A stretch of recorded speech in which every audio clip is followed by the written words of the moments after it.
Siz sevib iste'mol qiladigan achchiq qalampir tuzlamasi qanday tayyorlanishini bilishni xohlaysizmi? Unda videoga like bosib, kuzatib turing. Oldin bankalar xuddi shu tartibda parga tutiladi. Bunda bankaning ichidagi mikroblari o'ladi. Shu o'rinda bankani ustini mahkamlaydigan qopqog'ini ham qaynagan suvga solib qo'yish esdan chiqmasin. Keyin bankalarga shu holatda achchiq qalampirlar joylashtiriladi. Tabga qarab chesnok, lavlaris va ukrop solsangiz nur ustiga a'lo nur. Keyin bankalar ustiga qaynagan suv solib qo'yiladi. 10 daqiqacha turadi, bo'ktirilib.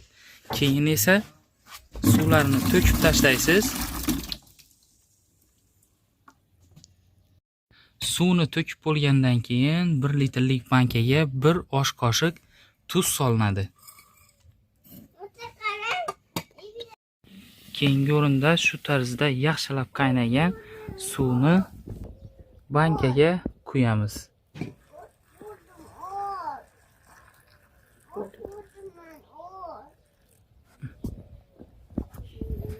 Keyin esa uksus solamiz. 1 osh qoshiq, to'lib to'lmay. Lekin e'tiborli bo'ling. Uksusingiz 100% bo'lishi kerak.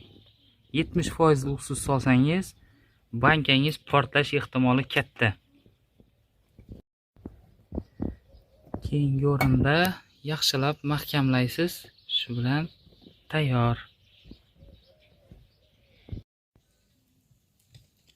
Va ko'rib turganingizdek, tuzlangan achchiq qalampirlar tayyor.